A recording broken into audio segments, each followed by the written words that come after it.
Hi everyone, and greetings to our next presentation. I'm delighted to introduce Joseph Montoya from the Toyota Research Institute, and he's a senior research scientist and will tell us about full stack materials discovery and its discontents. Joseph, with that, over to you. Thank you. Thank you, Christoph. So, hi everyone. My name is Joey Montoya. I'm a senior research scientist at the Toyota Research Institute, and the talk I'll be giving today is titled "Full Stack Materials Discovery and Its Discontent." And I've called my talk that because I'm going to be talking about those two things. My first topic will be a full stack platform for inorganic materials discovery, specifically one that enables materials discovery via simulation, or sim2real, as my roboticist friends at TRI call it. The second are my discontents, which are numerous and serious, and we've made a lot of progress on autonomous simulation, realizing new materials experimentally, as I'll cover in the first section, but there's still a whole lot more to do, and I promise that you'll understand by the end of this talk why there are still a number of practical and theoretical problems we haven't solved yet. So let's start by talking about full stack materials discovery. I'll be talking a lot about atomic simulation, which typically in my field involves using quantum mechanics to solve the electronic structure of materials.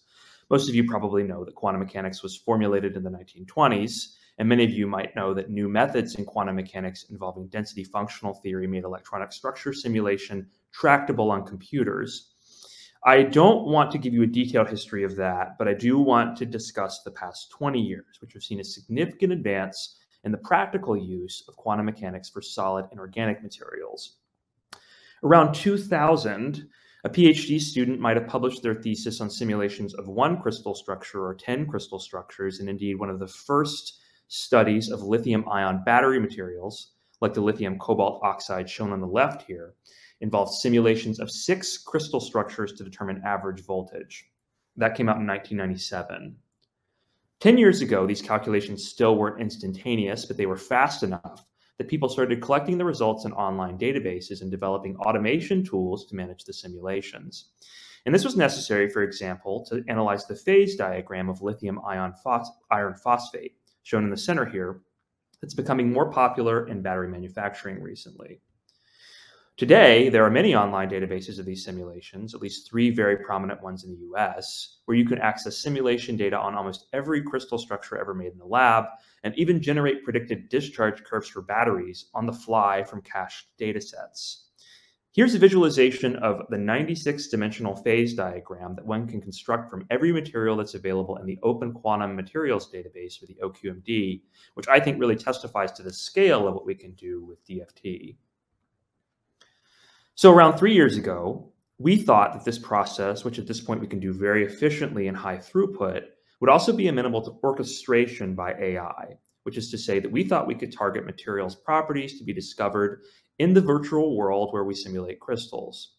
As a proof of concept, the property we targeted was stability to phase composition, or energy above the convex hull, basically whether the material could be made and whether it could retain its crystal structure and properties over time.